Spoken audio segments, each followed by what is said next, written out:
Morning light streamed through the glass panels of Quantum Dynamics Corp's high-rise on North 1st Street, San Jose.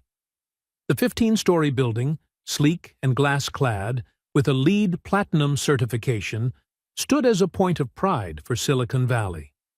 The grand lobby spanned 3 floors, featuring an indoor waterfall cascading from the ceiling. The sound of water mingled with the hurried footsteps of hundreds of employees starting their day. Thomas Mitchell, or Tom, as everyone called him, stepped out from the maintenance room on the 3rd floor. He was 41, dressed in the navy blue maintenance uniform, the breast pocket stitched with Tom, Maintenance Tech. In his hand was an old metal toolbox, silver, dented in several places, but if one looked closely, beneath the scratches, a faint hand-engraved line was still visible. TM. Cloud Bridge, 2015. Tom was heading toward the elevator when the sound of high heels clicked against the marble floor. He looked up. Catherine Whitmore, or Kate, as the industry knew her, was walking toward him. 30 years old, the youngest CEO ever to lead a tech company in Silicon Valley.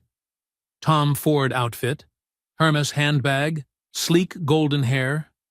She had been the cover of Fortune's 40 Under 40 just last year, and now she was staring straight at the toolbox in Tom's hand.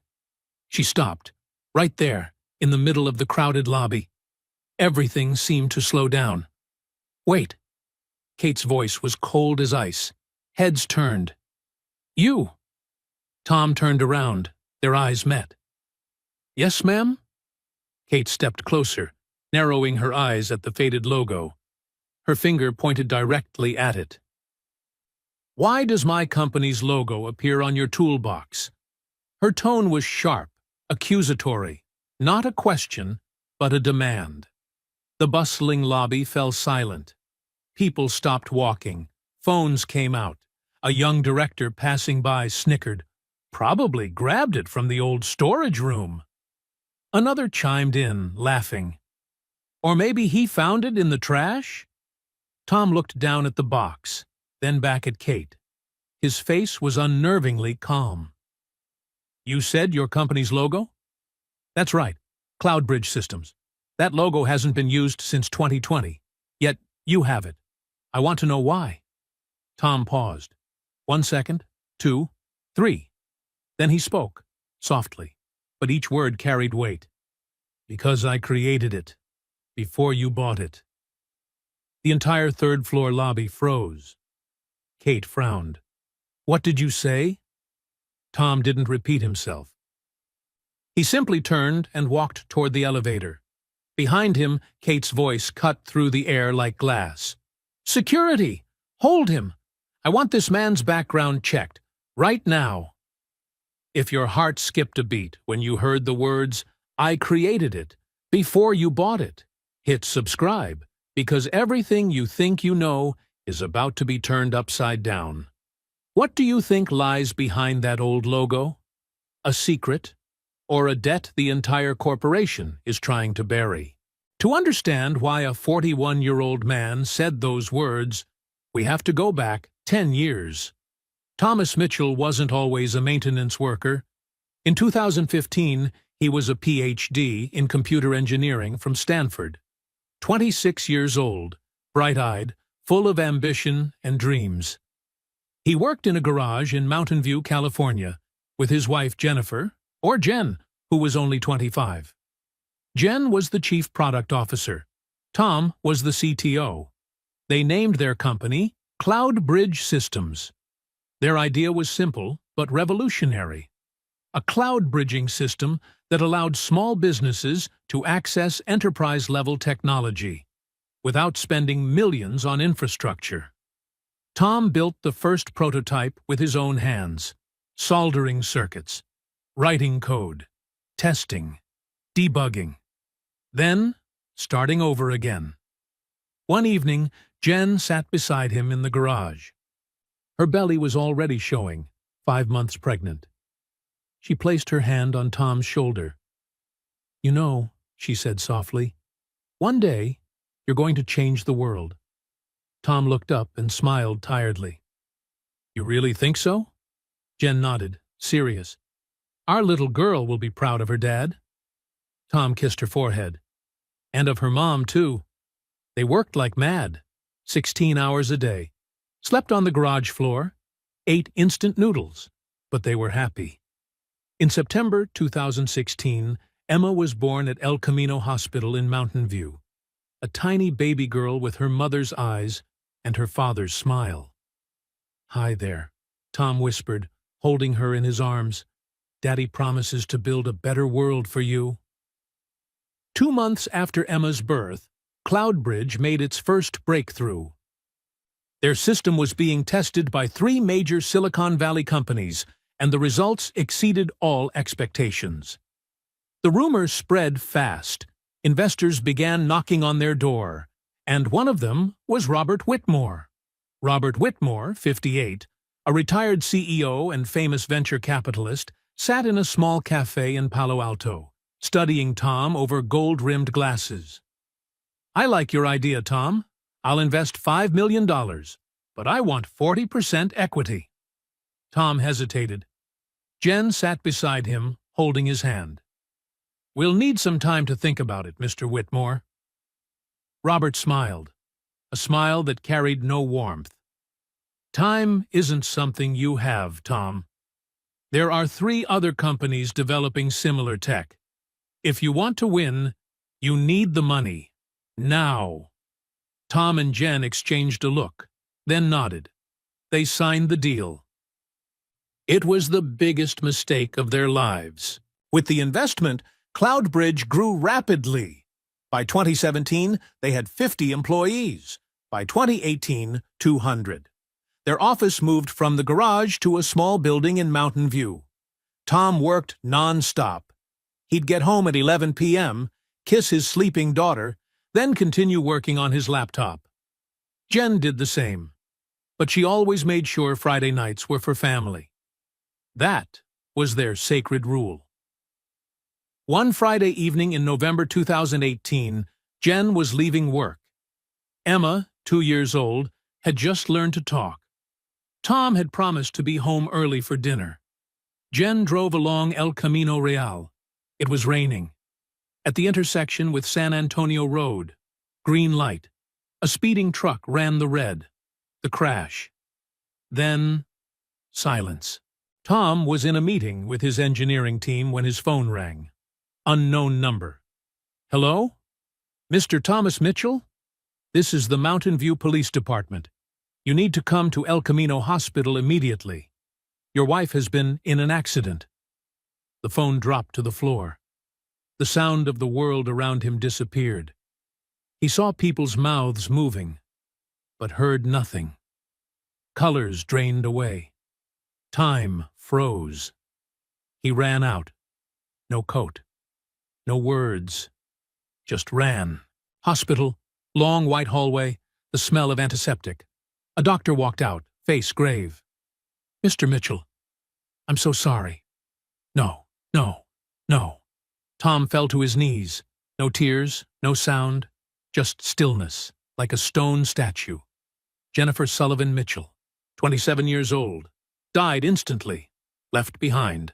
A 2-year-old girl sleeping at her grandmother's house, unaware that her mother would never come home. 2 weeks after the funeral, Tom sat in his Cloudbridge office. He couldn't sleep, couldn't eat. Just stared out the window, watching cars flow along El Camino Real. A knock. Robert Whitmore entered, followed by 2 lawyers. "Tom, we need to talk." Tom didn't turn around, still staring out the window. Robert sat down. "I'm sorry about Jen. She was an incredible woman." Tom said nothing. "But the company can't stop. We have obligations. To investors, to our employees. Tom, you need to focus again." Tom turned to face him. His eyes were red, but dry. "You want me to focus? While she—" Robert lowered his head, speaking softly. "I understand. But think about Emma. She needs you. You need financial stability. This company is her future." Tom looked down at the desk. All he could see was Emma sleeping. Her voice asking, "Where's Mommy, Daddy?" Tom swallowed hard. "I need time." Robert nodded. "I understand. Take a week off. Then we'll talk again." But 1 week wasn't enough. 2 weeks weren't enough. A month wasn't enough. Tom returned to work, but he wasn't the same. In important meetings, he stayed silent. For major decisions, he just nodded. One night, he came home at 10. Emma was sleeping at her grandmother's. She hadn't seen her father in a week. Tom looked at the photos on the wall. Their wedding day. Jen pregnant. Emma as a newborn. He fell to his knees, holding his head, crying, for the first time since the funeral. "Jen, you were right. I did change the world, but I lost you." March 2019. Robert Whitmore called Tom into his private office again. "Tom, we need to talk about the company's future." Tom nodded wearily. Robert opened a folder. "You're no longer focused on the job. The board is concerned. We think maybe it's time you take a break." Tom stared at him. "You're firing me?" "Not firing," Robert replied. "We'd like to buy out your shares, so you can focus on your family, on Emma." Tom gave a weary, bitter smile. "How much?" $150,000. "Do you even know what this company is worth?" Tom's voice trembled.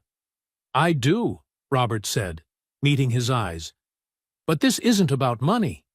It's about being a father. Emma needs you, all of you, not a father who works 16 hours a day." The words cut deep. Robert slid the papers across the table. "Sign this. Take the money. Go home. Take care of your daughter. It's what Jen would have wanted." Tom sat there, hands trembling. He thought of Emma at her grandmother's house, asking each night, "When's Daddy coming home?" He thought of Jen. She needs her father. Tom picked up the pen. Didn't read the documents, just signed. One signature, and everything he had ever built disappeared. 2 years passed. In 2020, Cloudbridge Systems was acquired by Quantum Dynamics Corp. Robert Whitmore became an advisor. The company rebranded completely. Tom and Emma moved out of their house in Mountain View. Too many memories. Too much pain. They found a small apartment in Sunnyvale. 2 bedrooms, 1 bathroom. Rent $2,400 a month. Fair Oaks neighborhood. An ordinary residential area. The $150,000 from selling his shares was dwindling. The cost of living in Silicon Valley was too high. Tom needed a job. But what kind? A man who had been a CTO, a Stanford PhD, 38 years old, couldn't go back to tech. Not because he wasn't capable, but because he couldn't. Every time he saw a line of code, he thought of Jen. Every time he heard the word prototype, he thought of the old garage. Every time someone mentioned Cloudbridge, now Quantum Dynamics, it felt like a knife to the heart. Tom looked for work in places where no one knew who he was. He applied to Facility Pro Services, a company providing maintenance services. They needed people to fix printers, air conditioners, lights. The manager, Dave, frowned at Tom's resume. "You've got a Stanford PhD, and you're applying for this job?" Tom nodded calmly. "I need a flexible job. I have a young daughter." Dave studied him for a moment. "Okay, $22 an hour. Hours are 7 a.m. to 3:30 p.m. That work for you?" "It does, thank you." And so, Thomas Mitchell, Stanford PhD, CTO, co-founder of Cloudbridge Systems, became a repairman. On his first day, Tom wore a Navy uniform. A name tag on his chest read, Tom.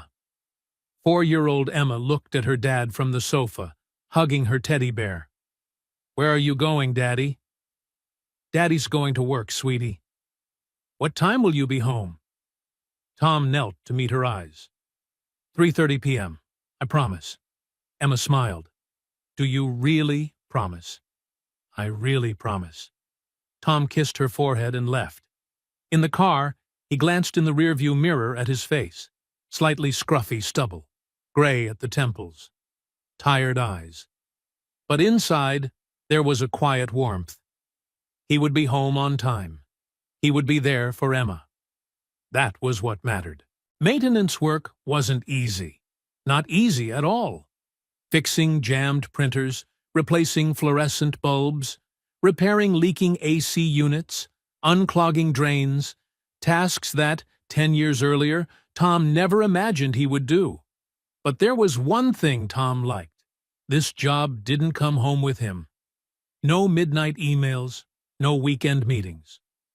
At 3:30 p.m., Tom grabbed his toolbox, punched out, and went home. Emma was waiting. She attended preschool in the mornings. Her grandmother watched her in the afternoons. "Daddy!" Emma ran out and hugged his legs tight. Tom lifted her and spun around. "What did you learn today?" "I learned to draw. I drew you and Mommy." Tom looked at the drawing. 2 stick figures standing side by side, one tall, one shorter. Next to them was a faint shape, a third figure with angel wings. He swallowed. "It's beautiful, sweetie." That night, after Emma fell asleep, Tom sat on the sofa, staring at the drawing. He touched the winged figure gently. "Jen, do you see this? She misses you. Every day." 2 more years passed. Emma turned 6. First grade. She was smart, like her mother. She learned to read quickly. She loved to ask, why? One day, her teacher called Tom. "Mr. Mitchell, we'd like to talk about Emma. She's exceptional. We think she should be in the gifted program." Tom smiled. "Thank you. But does that program cost extra?" "Yes, $200 a month." Tom fell silent. $200. "I know it's a significant amount, Mr. Mitchell, but with Emma's ability, we don't want to miss this." Tom looked out the window. It was drizzling. "Let me think about it." That evening, Tom sat down to do a budget. Rent, $2,400. Utilities, $150. Food, $600. Gas, $200. Health insurance, $400. Emma's tuition, $300. Total, $4,050 a month. Tom's income, 22-hour, x 8 hours, x 22 days. Average hours, 4 hours, $3,872. Negative. They were in the red every month. Tom checked the bank balance, $8,147, what remained from the old $150K.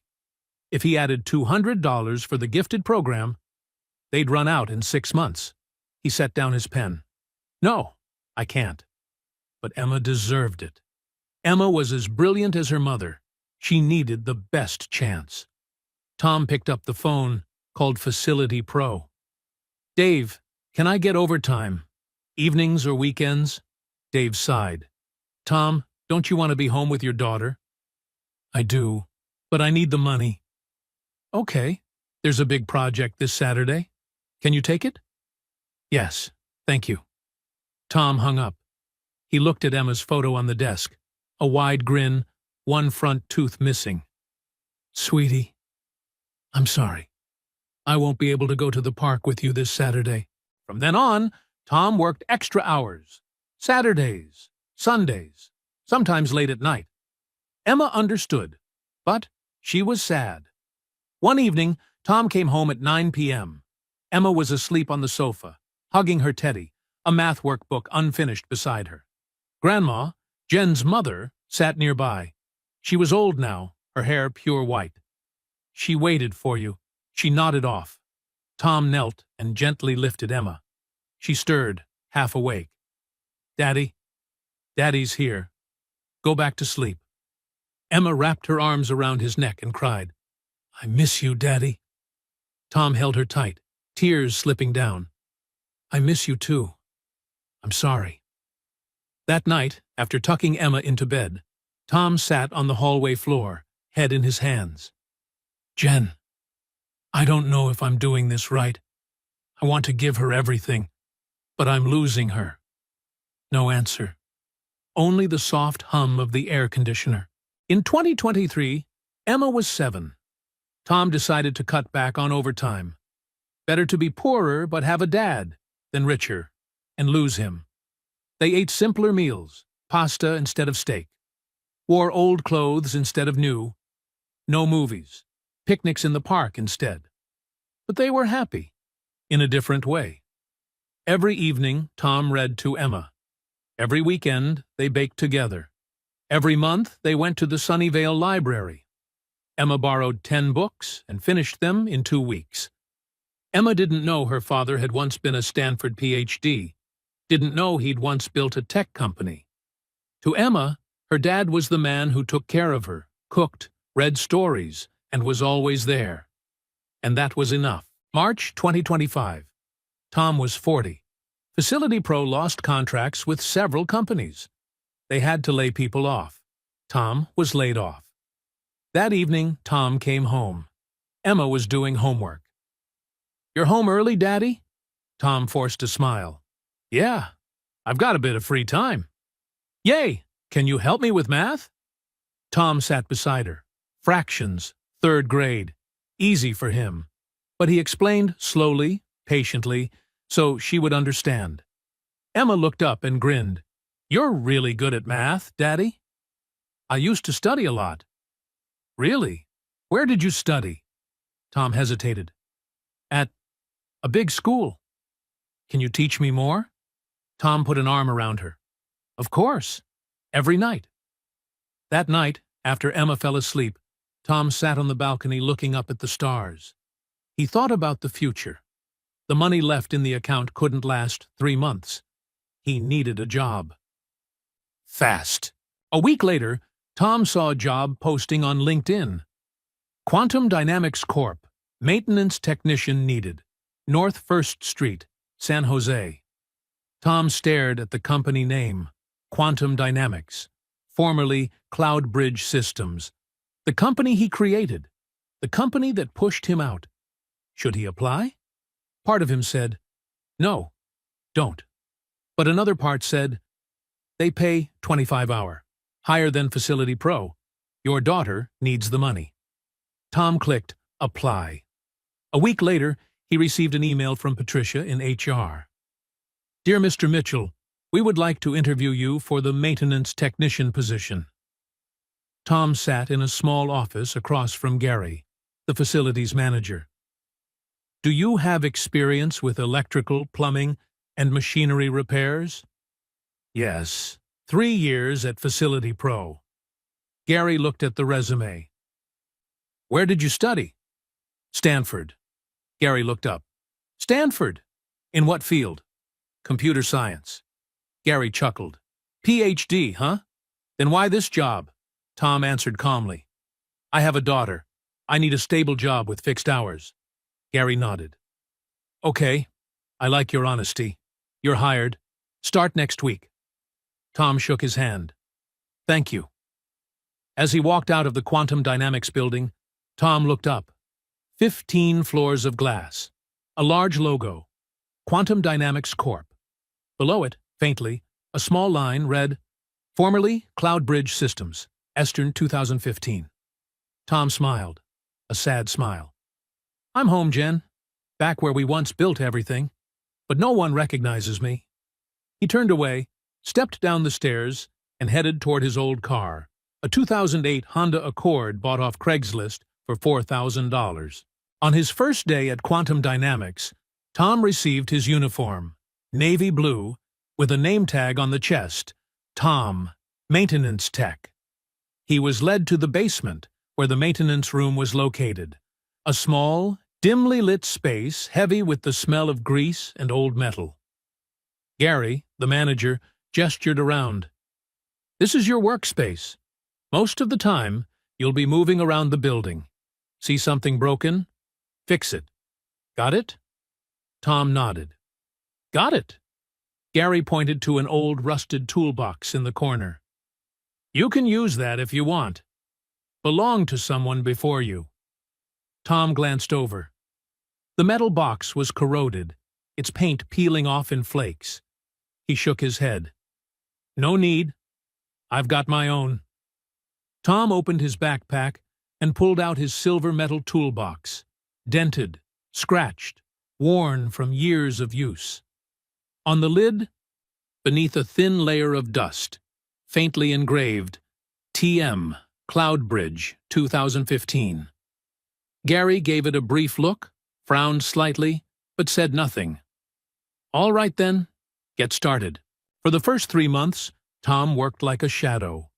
He arrived early, 7 a.m., before the office staff came in. He moved from floor to floor, checking printers, air conditioners, light fixtures, fixing whatever needed fixing. At 3:30 sharp, he clocked out and left. Never late, never lingering. No one paid him much attention. To the Quantum employees, he was just the printer guy. They walked past him, eyes glued to their phones, never bothering to meet his gaze. And Tom preferred it that way. He didn't want to be noticed, didn't want to be asked. He just wanted to work, earn his paycheck, and go home to Emma. Sometimes, while walking past the lab floors, he'd stop. Through the glass windows, he'd watch young engineers typing furiously, sketching algorithms, arguing over data with fiery eyes and caffeine-fueled passion. Tom stood there quietly, like a man watching a ghost of his former self. Once, a young engineer caught him looking. The boy frowned, walked over, and opened the door. "Do you need something, sir?" Tom stepped back slightly. No. Just checking the AC unit." "The AC's working fine." "Good. Then I'll be going." Tom turned and walked away. Behind him, the young engineer muttered to his teammates, "Weird old guy." The group laughed. Tom didn't hear, or pretended not to. By his 6th month at Quantum, Tom crossed paths with Dr. Michael Harrison.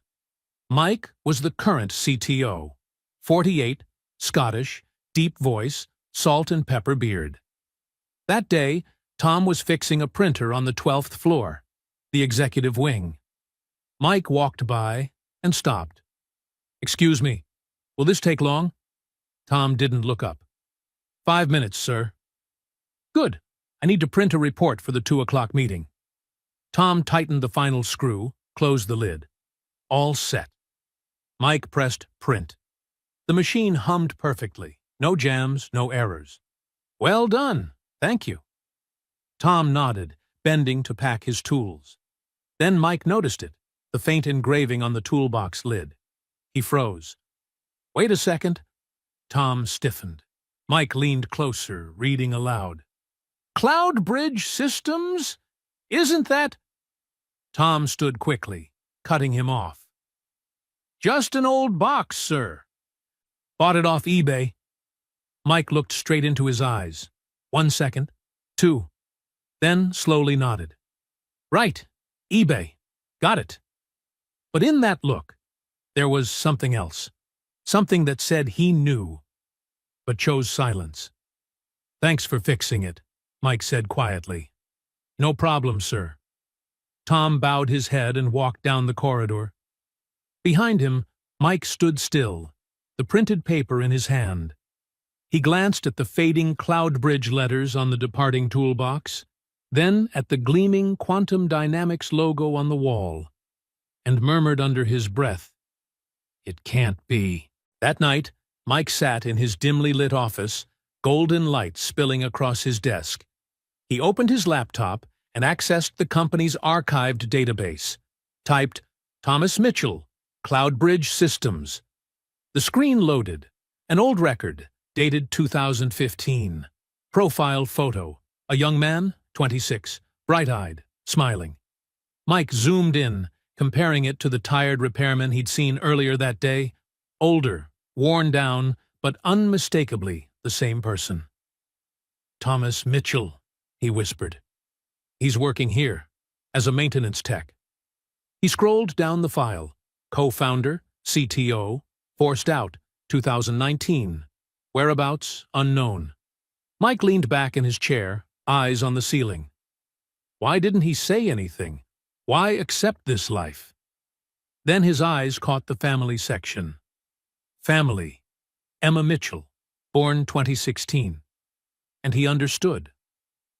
He chose his daughter. Mike sat there for a long time, silent. Then murmured to himself, "I won't say a word. He deserves his peace." But part of him couldn't shake the thought. Would the truth ever come out? And when it did, what would happen then? Tom stood still in the middle of the grand lobby, held by two security guards. One had a firm grip on his arm, the other held his toolbox. Kate Whitmore, arms crossed, eyes sharp as steel, glared at him. "Open the box!" The guard lifted the lid. Inside, wrenches, screwdrivers, pliers, a small soldering iron. Nothing special, nothing of value. But Kate's expression didn't soften. "Check his employee file. I want to know everything." Patricia from HR opened her tablet, scrolling quickly. Thomas Mitchell, 41 years old, employed here for 3 months. Previously worked at Facility Pro Services. Bachelor's degree from Stanford. Wait, no, PhD in computer science. Kate turned sharply, her voice edged with disbelief. A Stanford PhD, working as a maintenance tech? Patricia swallowed. It appears so. "Ma'am." Kate's gaze returned to Tom, colder now. "Can you explain that? Why would a man with a PhD take this kind of job?" Tom said nothing. A young executive in a suit smirked. "Maybe he got expelled. Fake degree?" Another chuckled. "Or mental breakdown." Laughter spread through the lobby. Tom stood still, eyes lowered to the marble floor. No defense, no anger, just silence. Kate frowned. The way he stood there, quiet, calm, it didn't look like guilt. It looked like dignity. She took a step forward. "You said earlier you created it. Before I bought it. What did you mean?" Tom raised his head. His eyes were steady, his voice calm but firm. "Cloudbridge Systems. I co-founded it in 2015. The entire lobby fell silent. Kate frowned, almost laughing from disbelief. "You're lying." "No?" "The co-founder of Cloudbridge disappeared in 2019. No one knew where he went." Tom gave a small, weary smile, the kind that comes from an old scar. "He didn't disappear. He just changed jobs." Then a voice echoed from behind, deep, warm, with a hint of Scottish tone. "He's telling the truth." All heads turned. Dr. Michael Harrison stepped out of the elevator, his white lab coat still dusted with ink stains, glasses perched on his head. He walked straight toward Tom and stopped in front of him. "Tom," he said softly, "I know who you are." Tom didn't reply. He simply lowered his head slightly. There was a shimmer in his eyes. Kate looked between them, stunned. "Mike, what are you talking about?" Mike turned to her, voice firm. "Mrs. Whitmore, this man isn't a thief. He's Thomas Mitchell, CTO and co-founder of Cloudbridge Systems. He's the man who built the very foundation your company, this company, stands on." The air shattered into silence. No one breathed. No one spoke. Kate looked at Mike, then back at Tom. "That's impossible. Why would he be doing this kind of work?" Mike met her eyes, voice heavy. "Why? Because your father pushed him out right after his wife died. Because he had to raise his daughter alone. Because no one, not even you, saw his worth." Kate took a step back. Her face went pale. Mike continued, his tone steady but pained. "I worked with Tom back in 2017. I saw him work 20-hour days. I watched him build this company from nothing. And now he's fixing printers in the very building he created." A young employee spoke up, voice trembling. "If he's really the founder, why didn't he sue us?" Mike turned to him, gaze sharp. "Because that's not who he is. He chose his daughter over money, over fame, over revenge. Kate swallowed hard, turning to Tom. Can you prove it? Tom said nothing. He took out his phone, opened an old folder, and handed it to her. Photos. Him and Jen in the garage in 2015, beside their first prototype. A photo of the signed company registration. A blueprint, the original system design. And in one photo, Robert Whitmore, Kate's father, stood between them, smiling proudly. Kate's hands trembled as she held the phone. This was... when? 2017, Tom replied calmly. When your father invested in Cloudbridge. Kate stared into his eyes. What happened after that? Tom remained silent. Mike answered instead. His wife died in an accident in 2018. He broke down. And your father took advantage of it. Forced him to sell his shares for next to nothing. Kate stood frozen. My father? Did that? Mike nodded gravely. Maybe he thought it was a sound business move. But for Tom, it was the end of everything. Kate's eyes drifted down to the toolbox, the faint Cloudbridge Systems logo, the hand-carved inscription, TM 2015. She knelt down, gently touching the letters. You kept this all this time? Tom nodded. It reminds me that I once built something that mattered, and that I chose something even more important. What's that? Kate whispered, her voice trembling. Tom smiled softly. My daughter. Kate closed her eyes. A single tear fell onto the silver lid, rolling over the faded engraving. No one spoke. Only the sound of water from the lobby's indoor waterfall. Like time itself washing away the buried secrets of the past. Kate Whitmore opened her eyes and gently wiped her tears. She turned toward the cluster of employees in the lobby, phones raised, filming, whispering, snapping photos. Everyone, back to work. Now. Her tone was cold, firm, leaving no room for argument. The employees hesitated, then scattered, though every head turned back to steal one last look. In less than 10 minutes, this scene would spread through the company like wildfire. Kate looked back at Tom. Mr. Mitchell, come with me. Tom glanced at Mike Harrison. Mike gave a small nod, one filled with quiet encouragement. Tom followed Kate into the private elevator. The doors closed. Silence pressed thickly between them as the car ascended to the 15th floor, the executive suite. Kate's office was vast and immaculate. Glass walls revealed the sweeping skyline of San Jose. Midday light poured across a walnut desk and a gleaming Herman Miller chair. Everything screamed of wealth, order, and perfection. Tom barely noticed. His eyes drifted to the window, toward Mountain View, where he had once lived with Jen. Kate sat down, gesturing to the chair opposite. Please, sit. Tom sat, his back straight, hands resting calmly on his knees. The room was so quiet he could hear the faint ticking of the clock. Kate studied him for a long moment. My father never told me about any of this. Tom nodded slightly. He probably didn't want you to know. He passed away in 2022, Kate said softly. Before he died, he handed me this company. He said it was his legacy. But now I realize it wasn't his. It was yours. Tom shook his head. No, not anymore. I signed the papers. I agreed. But you were forced. Maybe. But I still signed. Kate rose, walking to the window, her voice almost breaking. Why? Why did you accept it? You could have fought. You could have sued.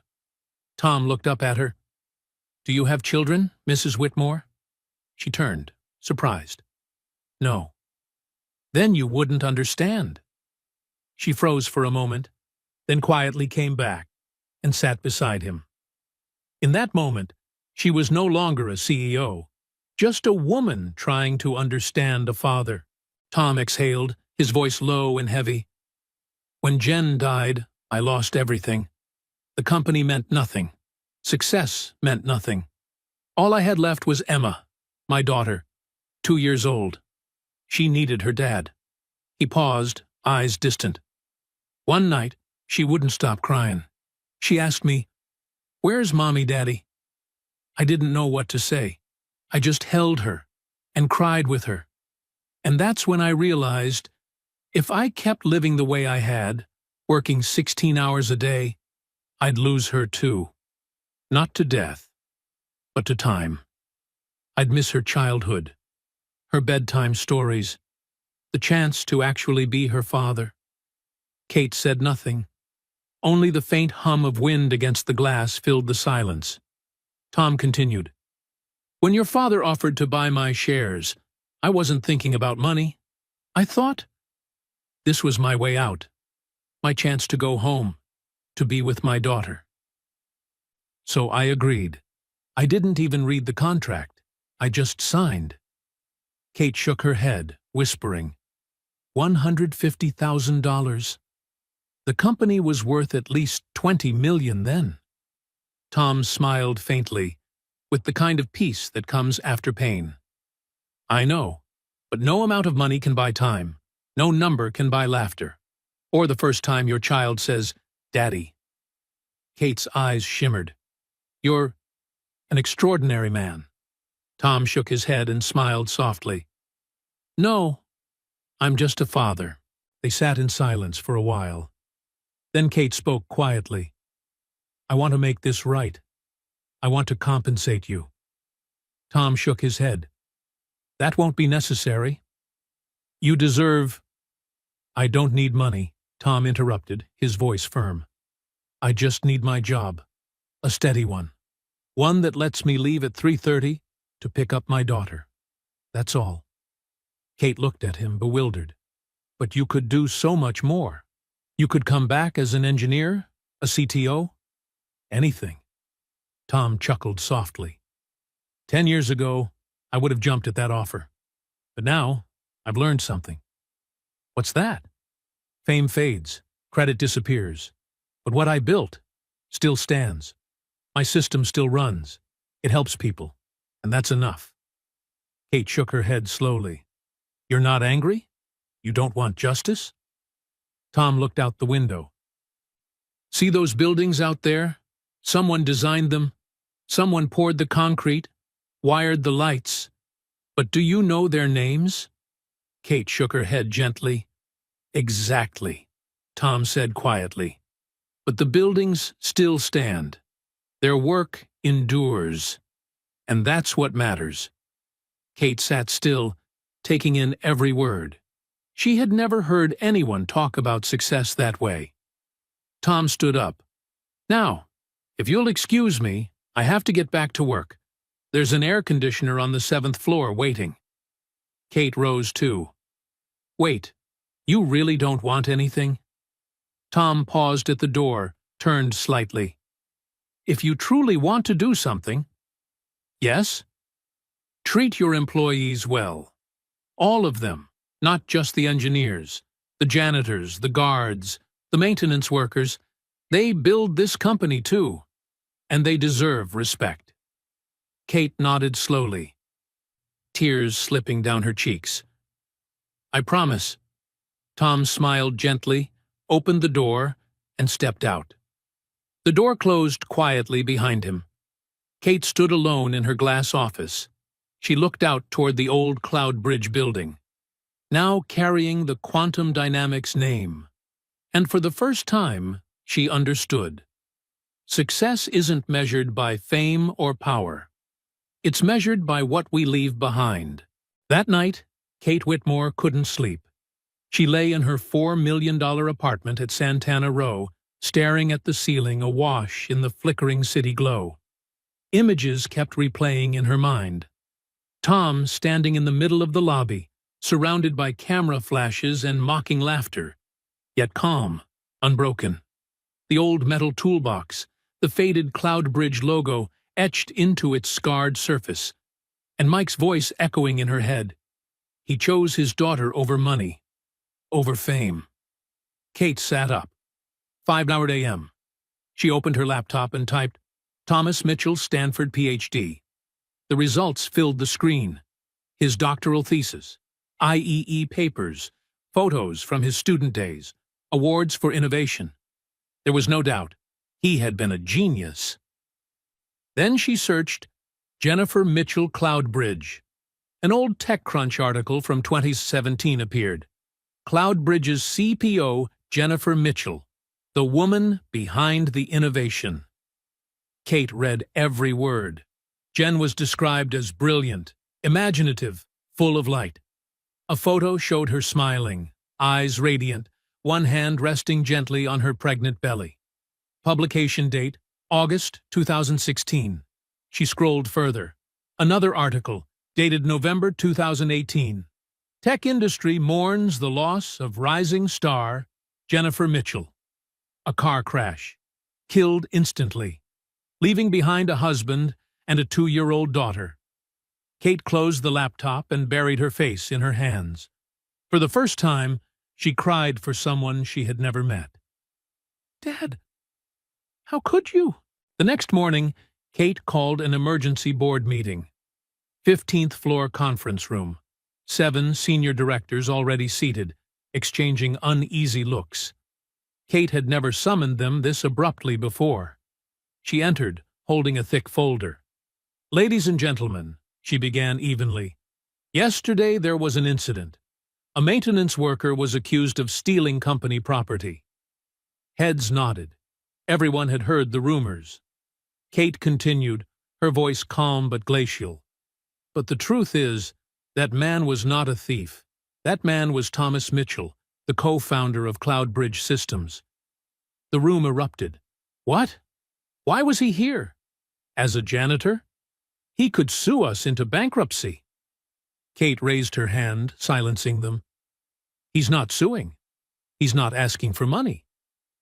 He just wants to work quietly and be home by 3:30 to pick up his daughter. An older director, James, cleared his throat nervously. But that's a massive legal risk, Kate. If he changes his mind. He won't, Kate cut in, eyes sharp. I spoke to him, and he's the most honest man I've ever met. A woman across the table, Susan, asked softly, So, what are you planning to do? Kate opened the folder, revealing several documents. I want to issue a public apology. I want to hold an all-hands meeting so everyone knows who Thomas Mitchell really is. And I want to establish the Jennifer Mitchell Scholarship Fund for the children of every employee, regardless of their position. The room fell into absolute silence. James finally spoke, hesitant. Kate, that could hurt the company's reputation. People will say we deceived them. Kate met his gaze. We did deceive them. My father deceived them. And now it's time to make it right. Susan whispered, But Thomas doesn't want attention. He asked for peace. Kate nodded. I know, but he deserves respect, whether he asks for it or not.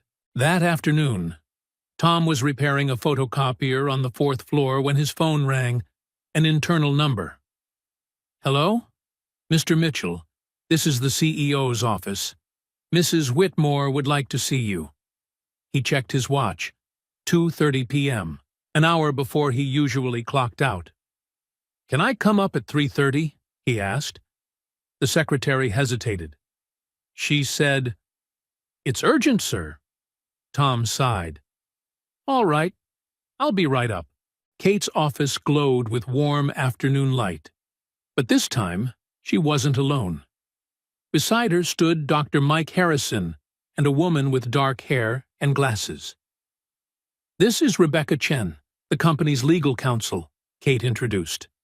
Tom paused by the doorway, wary. What's going on? Kate shook her head gently. Nothing bad. I just want to make you an offer. Tom frowned. I told you.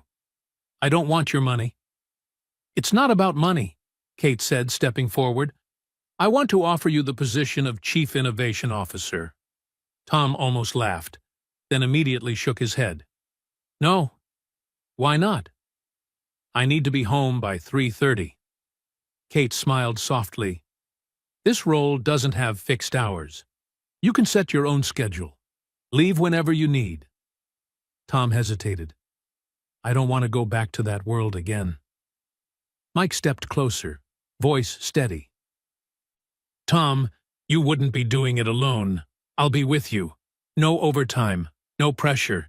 Just the freedom to build again, on your own terms. Tom stayed silent. Rebecca opened the folder in her hands, speaking calmly. Mr. Mitchell, this is the contract. Base salary, $200,000 a year.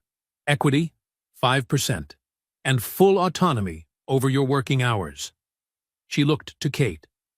Kate continued, her voice low but certain.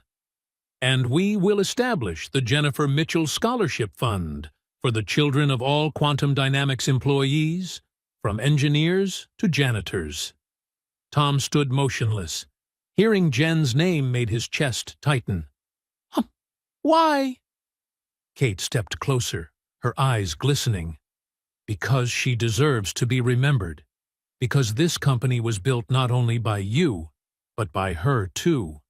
And because I want your daughter, Emma, to grow up knowing her mother left behind a legacy. Tom turned away, wiping his eyes. Emma never knew what I used to do. Mike spoke softly, his Scottish accent warm. Maybe it's time she did. The room fell silent. The golden sunlight streamed through the glass, glinting off the old silver toolbox resting on the desk. Finally, Tom's hoarse voice broke the stillness. Can I think about it tonight? Kate nodded, her expression gentle. Of course. That afternoon, Tom came home at 3:45 p.m., 15 minutes late.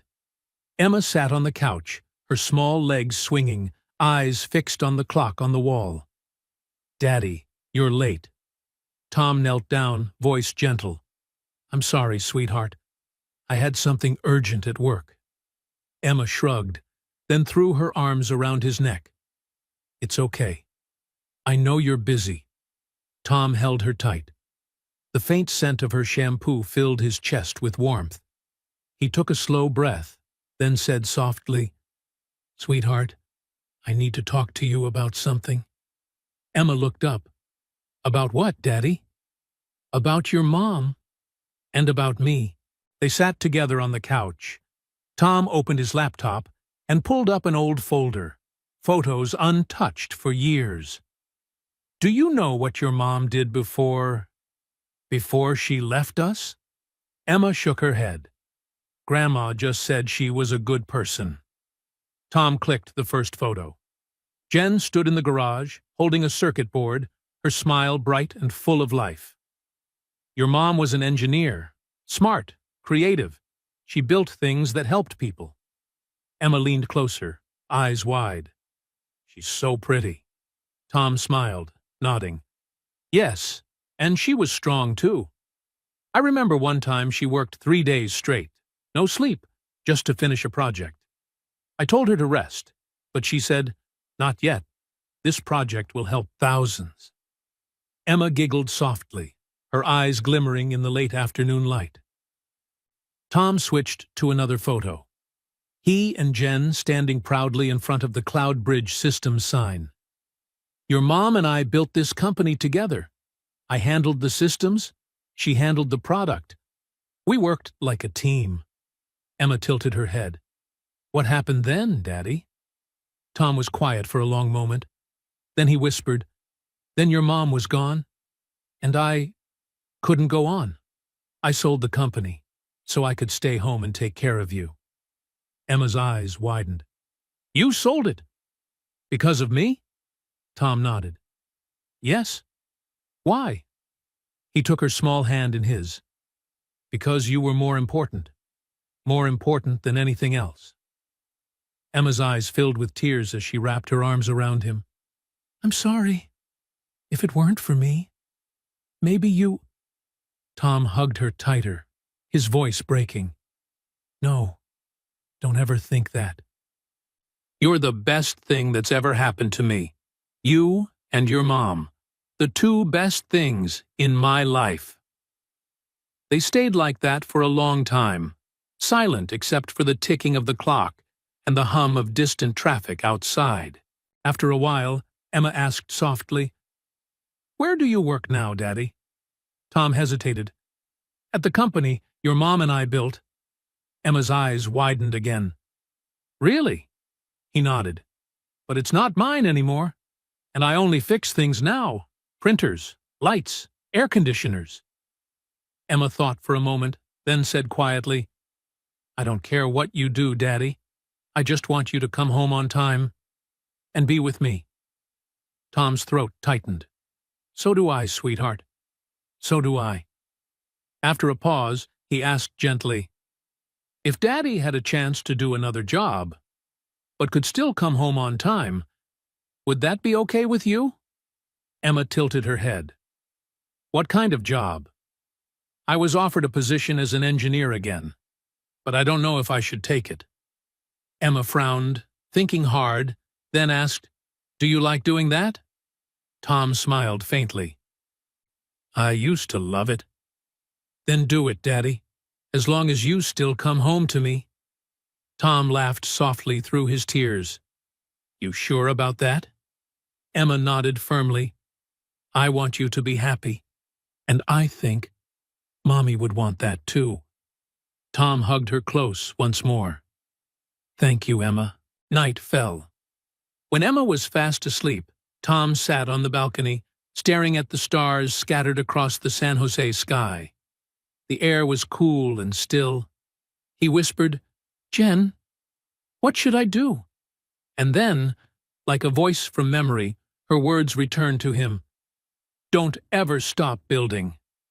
But don't forget to live." Tom smiled softly. He picked up his phone and began typing an email to Kate Whitmore. "Mrs. Whitmore, I accept. But on one condition. The new lab must be called the Mitchell Innovation Lab, not just to remember me, but to remember Jennifer too. And I want my daughter Emma to be free to visit anytime she wants. I want her to see her mother's legacy. Tom." He pressed send. Then he looked up again, just as a shooting star streaked across the night sky. And in that moment, he knew. Jen was still watching. 3 days later, Kate Whitmore called for an all-company meeting. But this was no ordinary meeting. It was a special event. The grand lobby of Quantum Dynamics gleamed with light. Over 800 employees from every department gathered. Rows of chairs were lined up. A massive LED screen dominated the stage. The air buzzed with curiosity. "What's going on?" "I heard it's about that maintenance guy." At exactly 10 a.m., Kate walked onto the stage. She wore a black suit, her expression composed, her eyes resolute. "Good morning," she began.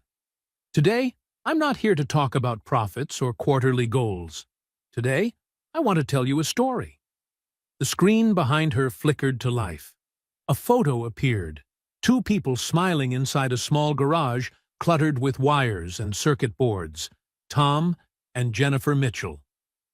15 years ago, Kate said clearly, these 2 people built a company called Cloudbridge Systems. Thomas Mitchell and Jennifer Mitchell. They were the founders, the ones who laid the very first foundation. The lobby went silent. Jennifer passed away in 2018 in a tragic car accident. Thomas, her husband, was forced out of the company. And for 10 years, he disappeared from the tech world. The next slide appeared. Tom, wearing a maintenance uniform, holding his old silver toolbox. 3 months ago, he walked back into this building, not as a CEO, not as an engineer, but as a repairman. A wave of whispers rippled through the hall. Then it faded as Kate's voice steadied. He worked quietly, fixed printers, fixed air conditioners, checked electrical systems. No one knew who he was. No one heard him complain. He just worked and went home every day at 3:30 to pick up his daughter. Another image filled the screen. Emma Mitchell, 9 years old, beaming as she hugged a thick book. This is Emma, Thomas and Jennifer's daughter. She didn't know her father once founded this company. To her, he's just the man who always comes home on time. And perhaps that's his greatest achievement. Kate's voice trembled. She paused, then spoke quietly. My father, Robert Whitmore, was the one who pushed Thomas out of this company. And today, I want to say what my father never could. I'm sorry. I'm sorry on his behalf. I'm sorry on behalf of this company.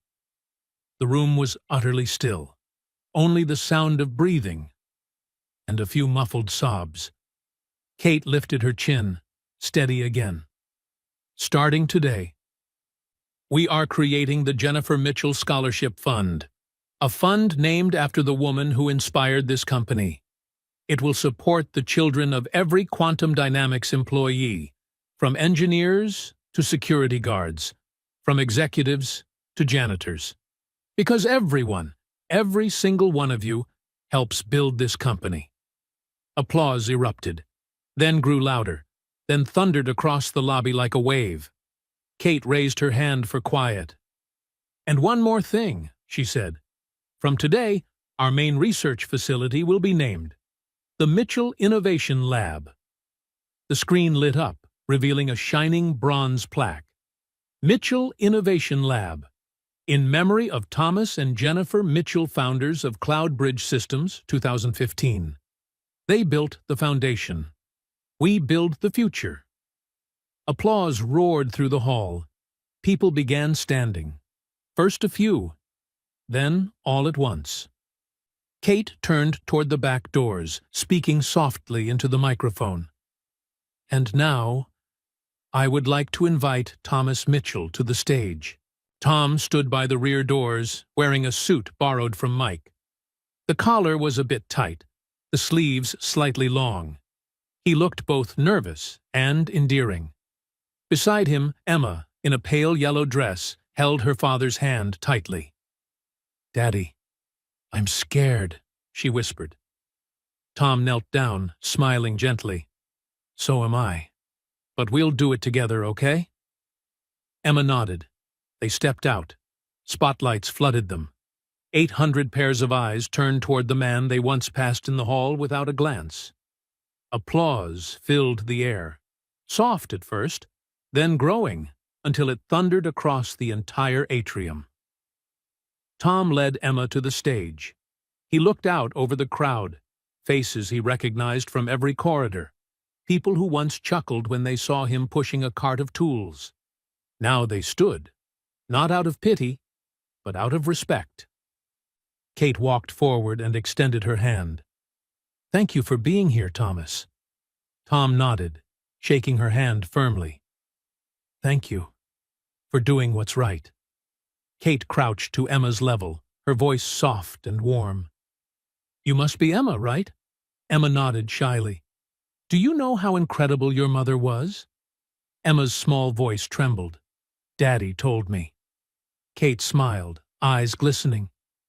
Your mom is part of this company's soul, and from today on, everyone will know that. The screen behind them changed once more. A radiant photo of Jennifer Mitchell, her eyes full of light, her smile alive with purpose. Emma stared up and whispered, She's so beautiful. Kate pulled her into a gentle hug. And you look just like her. After the ceremony, Tom and Emma were invited up to the 12th floor. The door opened, revealing the Mitchell Innovation Lab, a bright, sunlit space filled with screens, prototypes, and design tables. On the main wall hung a large framed photo of Tom and Jen, taken in 2015, in their old garage, smiling like sunlight itself. Beneath it, engraved on bronze, Thomas and Jennifer Mitchell, founders of Cloud Bridge Systems, 2015, builders of dreams, lovers of family. Build things that outlast you. Love people more than projects. Tom stood motionless. He couldn't speak. Light shimmered in his eyes. Emma tugged his sleeve. "Daddy, is this where you're going to work now?" Tom nodded, voice thick. "Yes, sweetheart." "Will you make amazing things like Mommy did?" Tom knelt down and hugged her tightly. "I'll try.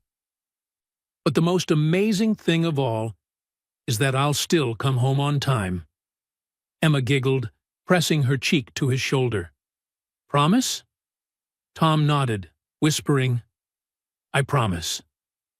Golden light poured through the glass, wrapping around father and daughter, beneath the words carved on the wall, "Build things that outlast you." And in that moment, Tom knew Jen had never truly left.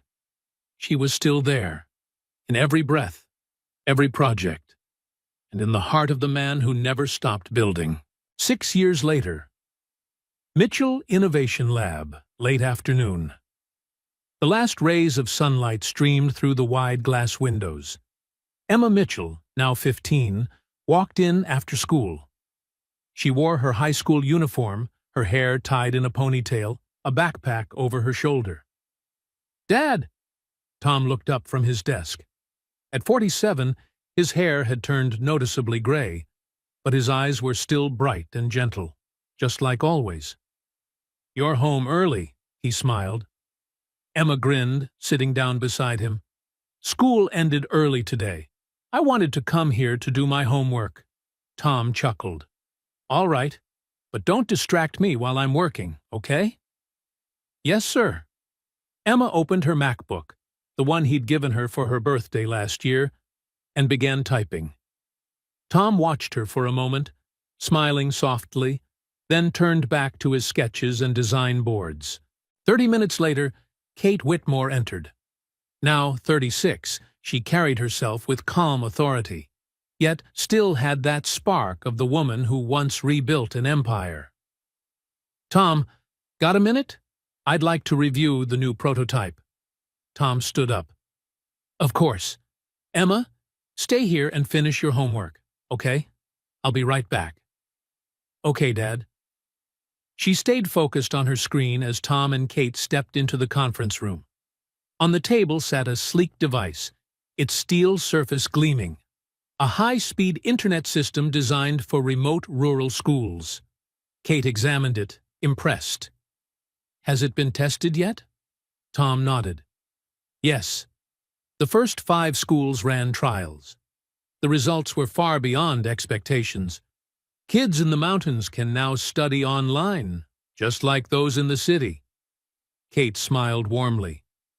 "Jennifer would be proud." Tom looked out the window. "I hope so." Kate hesitated, then asked quietly, "Do you still think about her?" Tom nodded, his voice low but peaceful. "Every day, but I don't run from it anymore. I carry it with me, as part of my life." Kate nodded, silent for a moment. Tom continued, a gentle light in his eyes. "You know, Emma's planning to apply to Stanford next year." Kate's eyes lit up. "Really? What major?" "Computer science, same as Jen and me." Kate leaned against the table, smiling. "She'll be brilliant, Tom." Tom chuckled softly. "I think so too. But there's one thing I keep reminding her. Whatever she does, she shouldn't forget to live.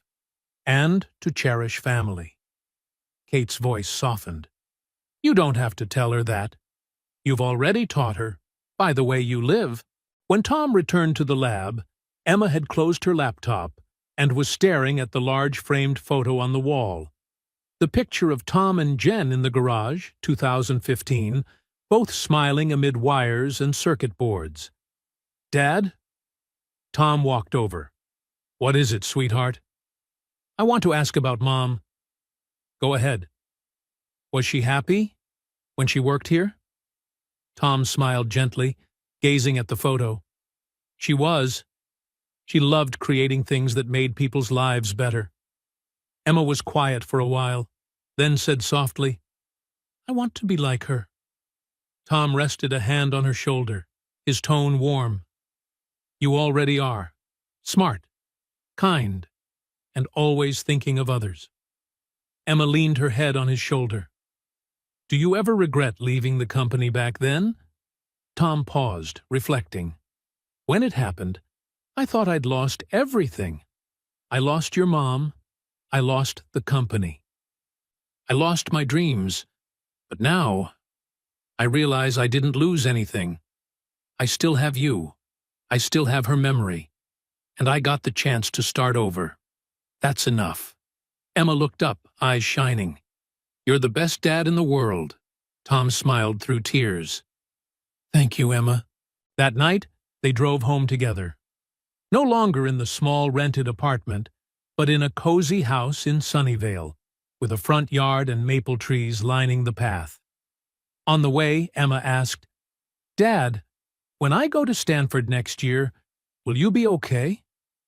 Tom smiled in the rearview mirror. I'll miss you so much, but I'll be okay. Emma wrinkled her nose. Promise you won't overwork yourself? Tom chuckled. I promise. When they got home, Tom cooked dinner. Pasta carbonara, Emma's favorite. They ate together, laughing about their day. The sound of cutlery, the soft chatter, the scent of cream and cheese. Pure peace. After dinner, Emma went upstairs to study. Tom stayed in the living room, opened his laptop, and found an old photo. Jen, pregnant, standing in the garage, pointing proudly at their first prototype. He brushed his fingers across the screen. Jen, do you see her now? She's grown up, smart, brave, kind, just like you. I kept my promise. I've been there for her. Every day, every second. He closed the laptop. Outside, the night sky glittered, 1,000 tiny lights, like the dreams they once shared. Tom smiled, whispering, I used to think success meant people knowing my name. But now I know. Success is when my daughter knows I'm always there for her. When something I've built helps someone, somewhere. I don't need a plaque. I don't need credit. I just need to know. What I built mattered. And that was the journey of Thomas Mitchell. From a man who lost everything to one who finally understood the worth of what he still had. He didn't need fame. He didn't need a title. What he left behind was love, memory, and a daughter who knew her father had lived right. If this story touched your heart, if you've ever lost, stood back up, and chosen love over ambition, leave me a comment. What moment made you realize what truly matters in life? I read every comment as if it were a handwritten letter. And if you want to keep hearing stories of faith, family, and people who fell, but never gave up, don't forget. Subscribe so you don't miss the next story. Like if you still believe kindness exists. Share this video with someone who needs the reminder. Fame fades, but love stays forever.